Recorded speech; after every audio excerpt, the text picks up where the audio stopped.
Welcome to English Education. Today I am going to start a new chapter from your book Beehives of Class 9 My Childhood. ये story जो है वो APJ Abdul Kalam के बारे में है. APJ Abdul Kalam we all know, a missile man of India, उनके बारे में है.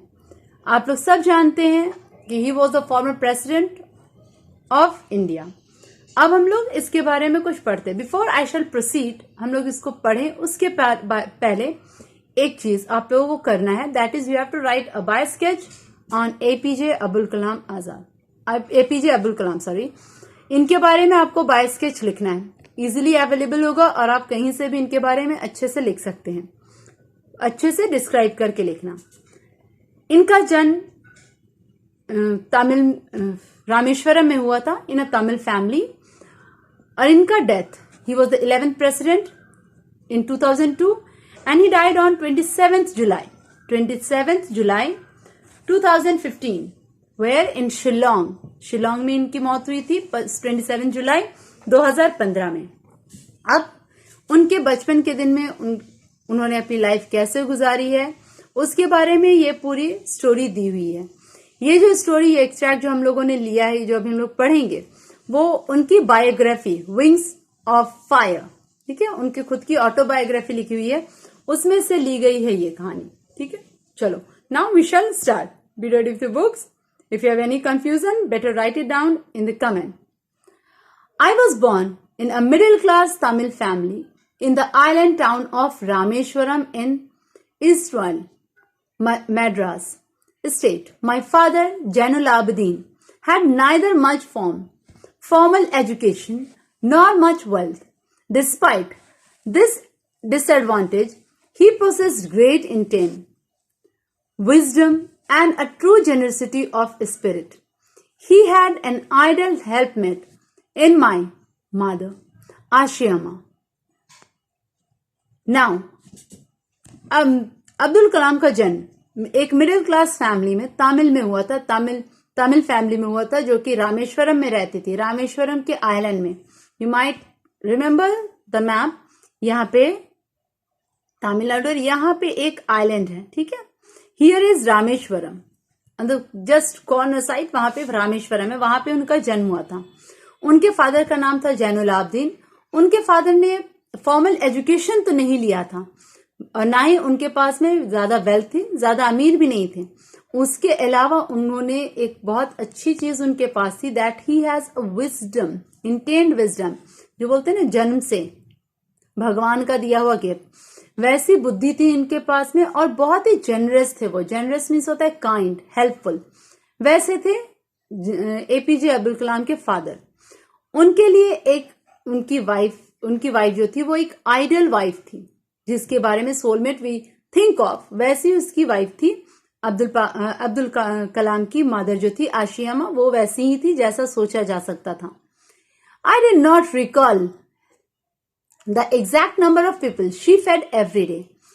अब्दुल कलाम को ये नहीं याद है कि वो कितने लोगों को खिलाती थी हर दिन, but I am quite certain that far more outsider aid with us than all the members of our own family put together. उसने कहा कि उसकी माँ भी वैसे ही जेनरसिटी की एक मिसाल थी.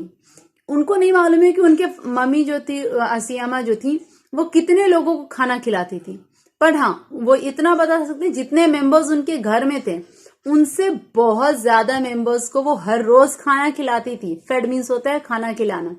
वो खाना खिलाती थी रोज दिन. Think how good she was. वो बहुत काइंड थी, ये पता चलता है. तो both father and mother, they are generous, they are kind and they are wise. वैसे पेरेंट्स थे अब्दुल कलाम के. I was one of my many children, a short of boy with rather undistinguished looks, born to tall and handsome parents. वो कहते हैं कि वो बहुत सारे बच्चों, मतलब अब्दुल कलाम के बहुत सारे भाई बहन थे, उन सभी बच्चों में ये एक थे. ये वैसे उस तरह का लड़का था जो कि बहुत स्मार्ट, बहुत हैंडसम ही था. एक जनरल ऑर्डिनरी बच्चों की तरह ये था वो. और वो इसलिए ये बात कहता है कि he was not too tall, बहुत लंबे नहीं था, शॉर्ट थी उनकी हाइट अबुल कलाम की। जब बजाते ये कि उसके पेरेंट्स जो थे वो लंबे और हैंडसम लुक था उनको, वो लोग बहुत स्मार्ट थे, तो वो मानते हैं कि वो स्मार्ट नहीं थी। We lived in our ancestral house, which was built in the middle of 19th century. It was fairly large pakka house made of limestone and bricks on the Mosque Street in Rameshwaram. My austral father used to avoid all essential comforts and luxuries. However, all the necessities were provided for the term of food, medicine, or clothes. In fact, I would say mine was a very secure childhood, but both materially and emotionally. अब तो ये बोल दिए कि वो वैसे good looking नहीं थे जैसे कि उनके पेरेंट्स हैं। और वो लोग कहाँ रहते थे? रामेश्वरम में एक पक्का हाउस था उनका, जो कि 90th सेंचुरी में एंसेस्ट्रल पूर्वजों का घर था, उसी में ये लोग रहते थे। पर वो पक्का हाउस था, लाइमस्टोन और ब्रिक्स की बनी हुई थी। और वो घर उनका कहाँ था? रामेश्वरम में जो मस्जिद गली थी वहां पे उनका घर था। अब उनका लोकेशन क्या है ये हम लोगों को पता चला। उसके फादर जो थे, ऑस्ट्रल फादर मीन्स होता है स्ट्रिक्ट, ठीक है, बहुत स्ट्रिक्ट थी, कायदे कानून के साथ रहना, नॉट वेरी टॉकेटिव, वैसे उसके फादर थे। बट और वैसे थे जो कि अवॉइड करते थे, जो फिजूल खर्ची थी उसको वो नजरअंदाज करते थे।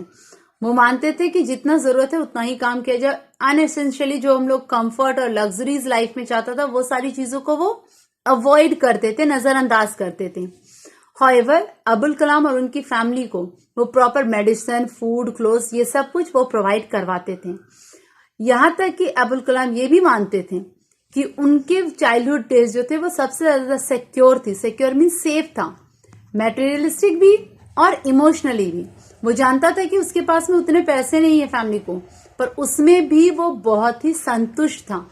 दिस शोज, ये जो लाइन है ये बहुत इंपॉर्टेंट है। ये कौन सा नेचर बता रहा है अबुल कलाम का?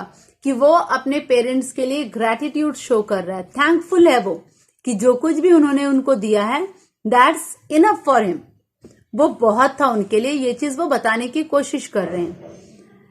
The second world war broke out in 1939। I was 8 years old। 1939 में जब 39 में जब सेकेंड वर्ल्ड वॉर हुआ तब अबुल कलाम 8 years के थे।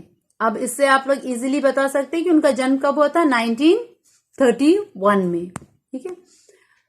अब उनका जन्म जब सेकेंड वर्ल्ड वॉर हुआ 1939 में, वो 8 साल के थे। For reason I have never been able to understand a sudden demand for tamarind seeds erupt in the market. I used to collect the seeds and sell them in the provision shop on Mosque Street. A day's collection would fetch me the princely sum of 1 anna. My brother-in-law Jalaluddin would tell me stories about the war, which I would later attempt to trace in the headlines in Dinamani. अब देखो क्या हुआ था, जब second world war हुआ तो अचानक से ये चीज अबुल कलाम को भी नहीं मालूम थी कि अचानक से मार्केट में इमली के बीज जो थे, टर्मेंट सीड्स मीन्स होता है इमली का बीज, ठीक है, उसकी डिमांड कैसे बढ़ गई। वो क्या करते थे, जहां उसकी गली में इमली का पेड़ था वो वहां से सीड्स को कलेक्ट करते थे और ले जा करके मॉस्क लेन में, स्ट्रीट में दुकान में भेज देते थे। जो बहुत अच्छी दुकान थी उसको वो भेज देते थे और उससे उसको प्रिंसली सम ऑफ 1 आना मिल रहा था। प्रिंसली सम बोला जा रहा है यहाँ पे। 1 आना मतलब होता है 6 पैसे, ठीक है। 6 पैसे को 1 आना कहा जाता था, पहले के जमाने का ये करेंसी है। और इसको इसने प्रिंसली बोला। 6 पैसे कोई बहुत बड़ी कीमत नहीं होती है।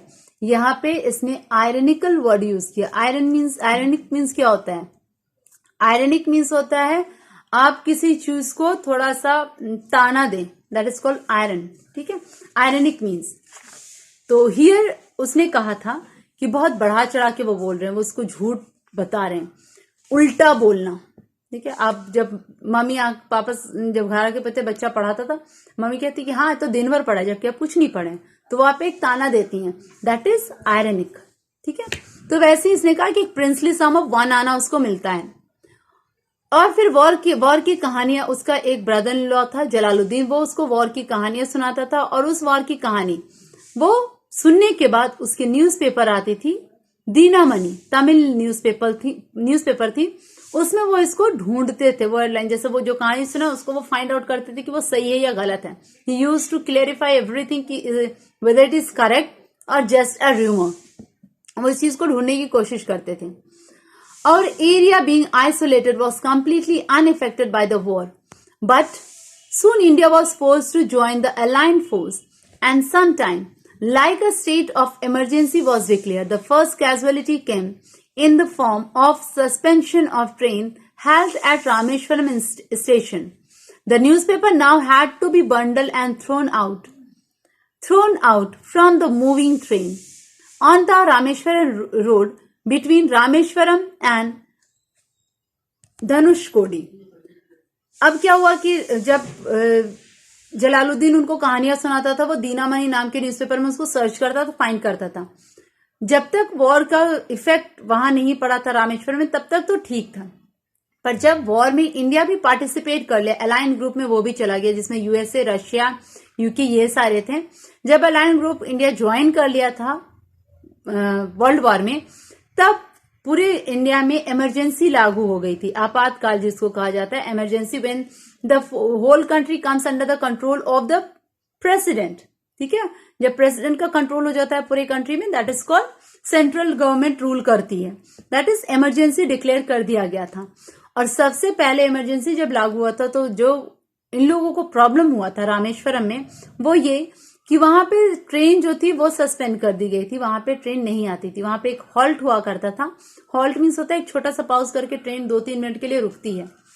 हॉल्ट होता था रामेश्वरम स्टेशन पे, और वो हॉल्ट जो था वो खत्म हो गया था। अब रामेश्वरम की जो ट्रेन थी वो डायरेक्ट चली जाती थी धनुषकोडी तक, और वो रुकती नहीं थी। तो द न्यूज़पेपर जो आता था ट्रेन के माध्यम से, वो न्यूज़पेपर आना बंद हो गया। अब वो न्यूज़पेपर क्या होता था, उसका कजन, ठीक है, अब्दुल कलाम का एक कजन था शमशुद्दीन, वो न्यूज़पेपर डिस्ट्रीब्यूट करने रामेश्वरम आता था। अब जब वहां पे हॉल्ट खत्म हो गया है, तो वो न्यूज़पेपर डिस्ट्रीब्यूट करने नहीं आ सकता था, तो वो क्या करते थे, न्यूज़पेपर का बंडल्स बना करके उसको रामेश्वरम में फेंक दिया जाता था। और अब्दुल कलाम को वहां पे एक हेल्पिंग हैंड के तौर पे रखा गया था, जो कि बंडल्स को कलेक्ट करते थे और फिर वो न्यूज़पेपर पूरे शहर में वहां बेचा करते थे। और इसके लिए शमशुद्दीन जो था उसको वेजेस भी देता था। पहला इनकम उनका इसी से हुआ था, न्यूज़पेपर बेच करके। Half a century later I can feel the surge of pride in earning my own money for the first time. Urge of pride means होता है फक्र महसूस करना, गर्व महसूस करना, कि उसने, ये लगभग 50 साल पहले की बात है जब ये स्टोरी लिखी गई थी, उससे 50 साल पहले की बात है, जब अब्दुल कलाम मात्र 8 साल के थे, तब उसने पहली कमाई अपनी अर्न की थी, और जिससे वो बहुत खुश थे, क्योंकि वो उनकी अपनी मेहनत की कमाई हुई चीज थी। न्यूज़पेपर बेच करके वो ऐसा कमाते थे। Every child is born with some inherited characteristics into a specific socio-economic and emotionally environment and trained in certain way by the figure of the authority. I inherited honesty and self-discipline from my father, from my mother. I inherited faith in goodness and deep kindness, and so did my 3 brothers and sister. I had 3 close friends in my childhood, Ramanand Sastri, Arvind and Shiv Prakashan. कहा जाता है कि हर बच्चों को कुछ ना कुछ अपने पेरेंट्स से मिलता है, कुछ they inherited some qualities from their parents, चाहे वो socio economic condition, environmental, emotional, कुछ भी ऐसा वो इनहेरिटेड करते हैं और फिर वो ट्रेन करके उसको आगे लेकर के चलते हैं। उसी तरह से अब्दुल कलाम को भी अपने पेरेंट्स से ऑनेस्टी, ईमानदारी और सेल्फ डिसिप्लिन नाम की चीज मिली थी।